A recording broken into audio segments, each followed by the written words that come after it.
جايزة لحد النهاردة ميسي وكريستيانو بيحلموا بيها.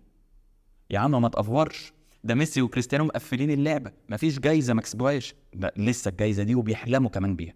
أهلا بيكم في حلقة جديدة من 5 كورة. طيب، كل سنة بنسمع عن جايزة اسمها البالون دور أو الكرة الذهبية، وتحصل كل سنة خناقة، ده كان يستحقها، لا ده ما يستحقهاش اللي كسبها.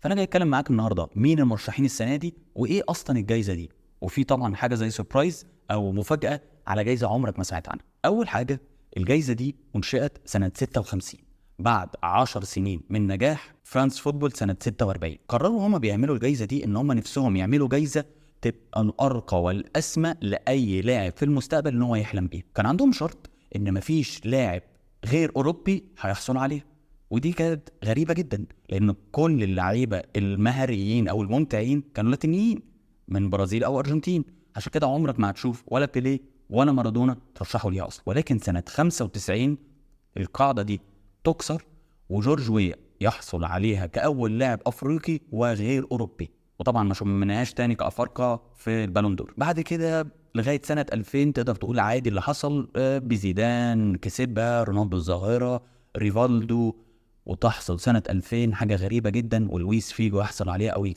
يكسبها بناء على إيه؟ أنا ما أعرفش، أنا ما عملت ريسيرش. في ناس كانوا أولى بيها زي راؤول بيمينه جون بشماله جون، ارقامه ومساهماته حتى كانت اعلى بكتير من فيجو، فكانت حاجه غريبه جدا ان فيجو هو اللي يحصل عليه. سنه 2001 تحصل تاني، اوين ما كسبش تقدر تقول بطوله تقيله غير اليوروبا ليج، واليوروبا ليج مع كل احترامي ما سمعتش عن حد كسب اليوروبا ليج كسب يعني بالون دور في اخر 20 سنه يعني، فكانت حاجه مش منطقيه. ازيد لك اكتر ان 2003 هنري بيجيب 32 جون، نيدفيد بيجيب 14 جون، ونيدفيد اللي بيكسبها.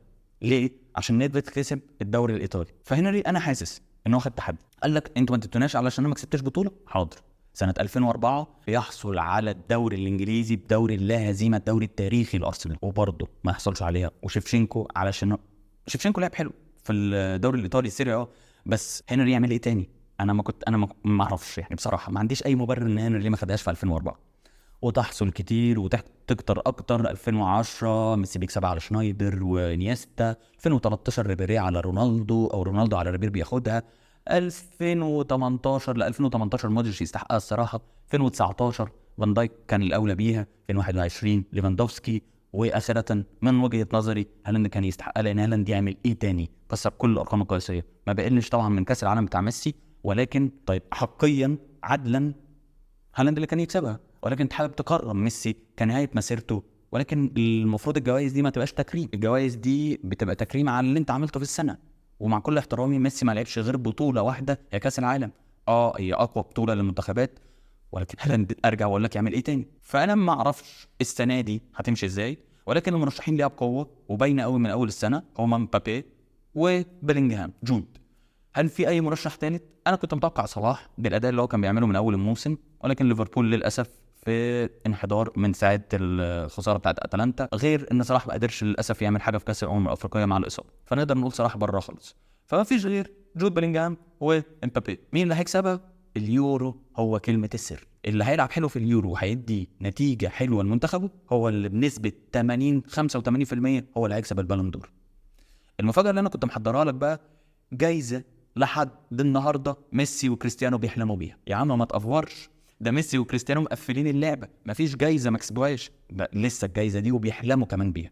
الجايزه دي مفيش غير لاعب واحد في التاريخ هو اللي كسبها اصلا. الجايزه دي هي السوبر بالون دور. ما ينفعش كنت اشرح لك السوبر بالون دور من غير ما اقول لك نبذه سريعه عن الجايزه اصلا اللي هي البالون دور، لان السوبر بالون دور هي جايزه للناس اللي كسبت البالون دور. سنه 89 قال لك اخر 33 سنه هنشوف مين افضل ناس لعبت وهننقي واحد منهم، فكان المرشح فيهم يوهان كرويف العبقري الهولندي، ميشيل بلاتيني الاسطوره الفرنسيه، ودي ستيفانو الاسطوره المدريديه. دي ستيفانو كسبها مرتين بس البالون دور، على ميشيل بلاتيني كسبها 3 ويوهان كرويف كسبها 3، وانت طبعا كده فهمت ان دي ستيفانو هو اللي كسب. فانا سؤالي ليك، لو ميسي وكريستيانو اترشحوا وفانس فوتبول قررت انها تعملها، لان المفروض كانت تعملها سنه 22 ما عملتهاش، فلو قرروا ان هم يعملوها، هل كريستيانو مرشح؟